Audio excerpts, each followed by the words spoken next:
नमस्कार। आज हम सब हिंदी व्याकरण के एक महत्वपूर्ण टॉपिक समास को पढ़ेंगे। समास का अर्थ है संक्षेपीकरण।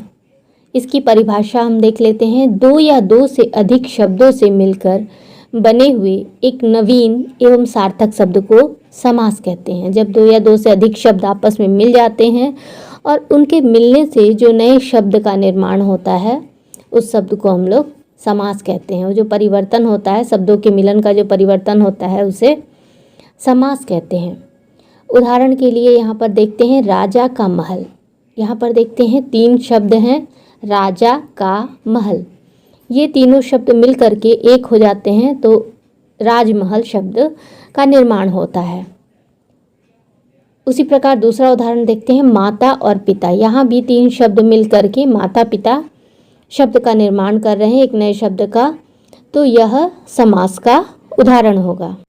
समास बनने की प्रक्रिया से जो नया शब्द बनता है उसे सामासिक पद या समस्त पद कहते हैं। जैसे राजमहल, माता पिता, दशानन और घुड़सवार, ये सामासिक पद हैं। सामासिक पद का विग्रह यानी तोड़ना समास विग्रह कहलाता है। यहाँ पर हम उदाहरण देख लेते हैं। समस्त पद, सामासिक पद, दाल रोटी, भरपेट, देशभक्ति, यह सामासिक पद है तीनों। और इसका जब हम विग्रह करते हैं तो दाल रोटी का हो जाएगा दाल और रोटी, भरपेट का पेट भरकर, देशभक्ति का विग्रह हो जाएगा देश के लिए भक्ति। अब यहाँ हम सब समास के भेद देखेंगे। समास के 6 भेद होते हैं। पहला अव्ययी भाव समास, दूसरा तत्पुरुष समास, तीसरा कर्मधारय समास, चौथा द्वंद्व समास, पांचवा द्विगु समास, छठा बहुव्रीहि समास। समास के भेदों को अक्सर हम याद नहीं रख पाते हैं, उनके भेदों को हम भूल जाते हैं। तो आइए हम सब एक ट्रिक के माध्यम से समास के भेदों को याद करते हैं। तो वो ट्रिक है द्वंद्वी अब तक।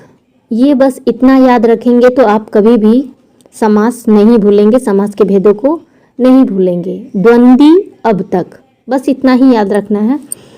तो द्वंद्व मतलब द्वंद्व समास, द्विगु समास, अ से अव्ययी भाव समास, ब से बहुव्रीहि समास, त से तत्पुरुष समास, क से कर्मधारय समास। इस प्रकार हम बहुत आसानी से समास के 6 भेदों को हम सब हमेशा याद रख सकते हैं। अब हम सब सभी समासों को विस्तार पूर्वक देखते हैं। पहला अव्ययी भाव समास। इस समास में पहला यानी पूर्व पद प्रधान होता है और पूरा पद अव्यय होता है। इसमें पहला पद उपसर्ग होता है, जैसे अ, आ, अनु, प्रति, हर, भर, नी, नीर, यथा आदि उपसर्ग का बोध होता है। ये सब उपसर्ग रहते हैं। तो हम इन सब चीज़ों को देख करके पहचान लेते हैं कि ये अव्ययी भाव समास होता है। पहला पद उपसर्ग होता है और पूरा पद एक अव्यय के रूप में होता है, तो वहाँ पर अव्ययी भाव समास होगा। यहाँ पर एक नोट है, महत्वपूर्ण जानकारी, कि अव्ययी भाव समास में उपसर्ग होता है। जिस समास में हम उपसर्ग लगा हुआ देखेंगे तो तुरंत ही हम पहचान लेंगे कि वो अव्ययी भाव समास है। इसका उदाहरण हम देख लेते हैं। यहाँ 3 उदाहरण हैं। आजीवन, यथाशक्ति और प्रतिदिन, ये सामासिक शब्द हैं। इनका हम विग्रह करते हैं तो हो जाएगा आजीवन का जीवन भर, यथाशक्ति का शक्ति के अनुसार, प्रतिदिन का विग्रह हो जाएगा प्रत्येक दिन।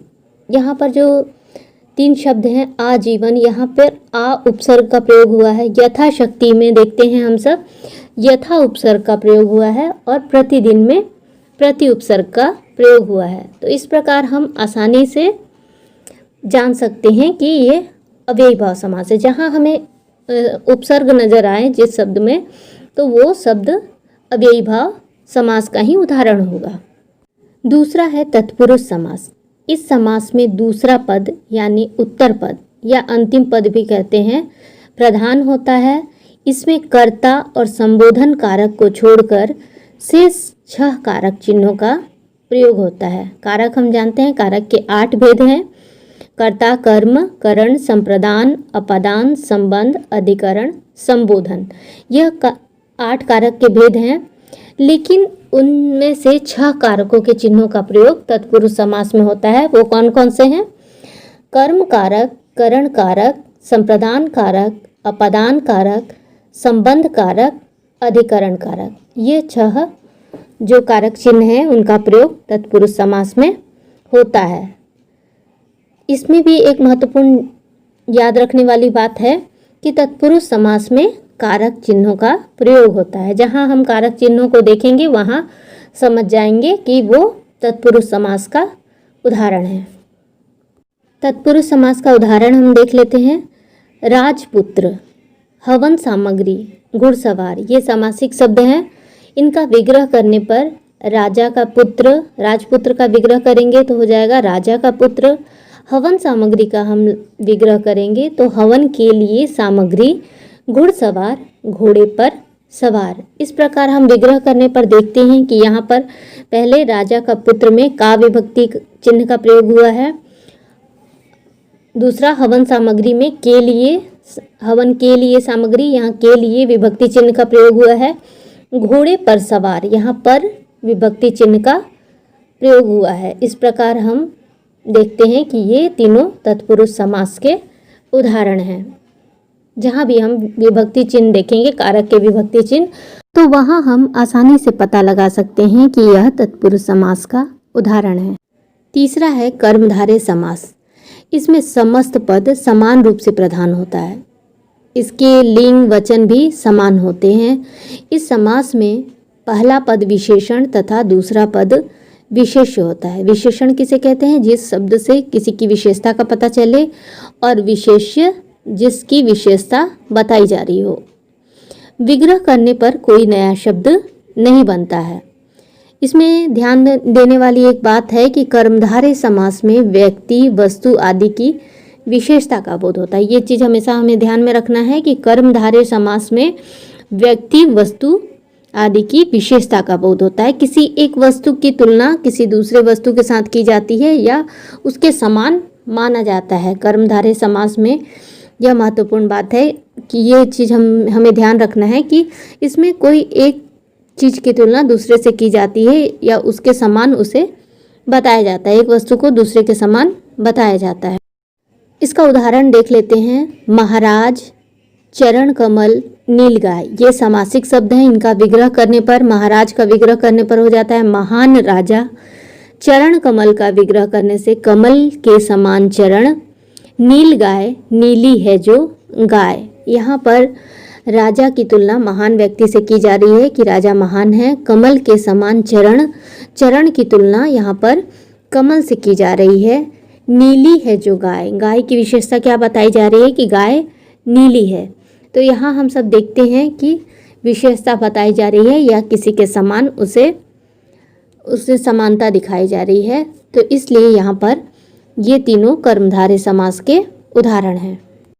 चौथा है द्वंद्व समास। इसमें दोनों पद प्रधान होते हैं। पहले हम सब पढ़े हैं कि किसी में पहला पद प्रधान होता है, किसी में दूसरा पद प्रधान होता है। लेकिन द्वंद्व समास में दोनों पद समान रूप से प्रधान होते हैं और विग्रह करने पर बीच में और या का बोध होता है।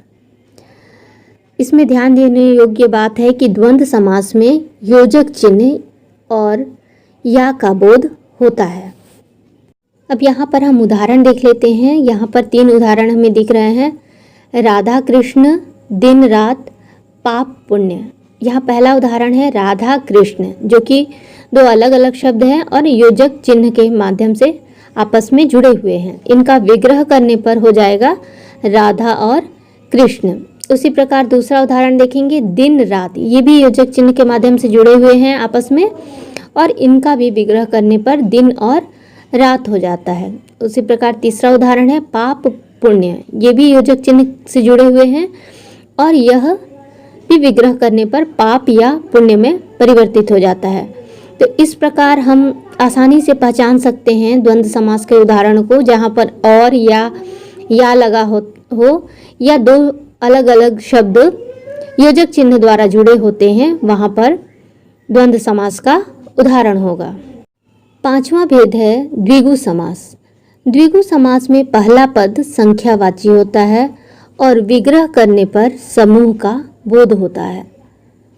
यहाँ एक चीज़ ध्यान देने योग्य बात है कि द्विगु समास में संख्या का बोध होता है। हमेशा नंबर जो है, संख्या हमें नज़र आएगा, तो वहाँ पर द्विगु समास होगा। अब इसका उदाहरण देख लेते हैं। यहाँ 3 उदाहरण है। पहला है चौराहा, दूसरा अठन्नी, तीसरा दोपहर। यहाँ ये तीनों सामासिक शब्द हैं और पहला जो है चौराहा, उस सामासिक शब्द का विग्रह करते हैं तो हो जाएगा 4 राहों का समूह। 4 यहाँ हम देख रहे हैं कि अंक आ जा रहा है और यह हमें समूह का बोध करा रहा है। उसी प्रकार अठन्नी, 8 आनों का समूह, इसका विग्रह करते हैं हम तो हो जाएगा 8 आनों का समूह। 8 यहाँ अंक हो जाएगा और समूह के बारे में बता रहा है। दोपहर, 2 पहरों का समूह, 2 भी संख्या हो जाएगी। तो इस प्रकार हम देखते हैं कि द्विगु समास हमेशा संख्यावाची होता है। तो जहाँ हम संख्या देखेंगे जिस समास में, वहाँ पर संख्यावाची यानी द्विगु समास का वो उदाहरण होगा। छठा भेद है बहुव्रीहि समास। इस समास में कोई भी पद प्रधान न होकर अन्य पद प्रधान होता है। यानी जो पद हमें दिए गए हैं वो पद प्रधान न होकर के कोई अलग ही पद प्रधान होता है। विग्रह करने पर नया शब्द निकलता है। पहला पद विशेषण नहीं होता। ये नियम है कि पहला पद विशेषण नहीं होता और विग्रह करने पर समूह का बोध भी नहीं होता है। यहाँ ध्यान देने योग्य बात है बहुव्रीहि समास में कि बहुव्रीहि समास के अंतर्गत शब्द का विग्रह करने पर नया शब्द बनता है या नया नाम सामने आता है। जब भी हम बहुव्रीहि समास का विग्रह करेंगे तो कुछ अलग ही नाम हमारे सामने आएगा। यहाँ हम उदाहरण देख लेते हैं। यहाँ 3 उदाहरण हमें दिख रहे हैं बहुव्रीहि समास के। पहला नीलकंठ, दूसरा दशानन, तीसरा घनश्याम। नीलकंठ का हम विग्रह करते हैं तो हो जाएगा नीला है कंठ जिसका, यानी शिव। यहाँ पर ये अपना अर्थ छोड़ करके किसी विशेष व्यक्ति के बारे में बता रहा है, अपना अर्थ छोड़ करके विशेष अर्थ हमें दे रहा है, इसलिए यह बहुव्रीहि समास का उदाहरण होगा। दशानन, 10 हैं आनंद जिसके, यानी रावण। रावण भी हमें विशेष अर्थ बता रहा है। घनश्याम, घन की तरह श्याम, श्री कृष्ण को कहते हैं घनश्याम। तो यहाँ पर भी हम देखते हैं कि ये भी अपना अर्थ छोड़ करके घनश्याम मतलब घन की तरह, श्याम बादल की तरह काले, ये सामान्य अर्थ हुआ, लेकिन विशेष अर्थ में यह श्री कृष्ण के लिए प्रयोग होता है। इसलिए ये तीनों उदाहरण यहाँ पर बहुव्रीहि समास के उदाहरण होंगे। यहाँ एक और ध्यान देने योग्य बात है कि इस समास में ज़्यादातर देवी देवताओं के नाम होते हैं। जहाँ भी हमें देवी देवताओं के नाम नज़र आते हैं वो हो जाएगा बहुव्रीहि समास का उदाहरण होगा।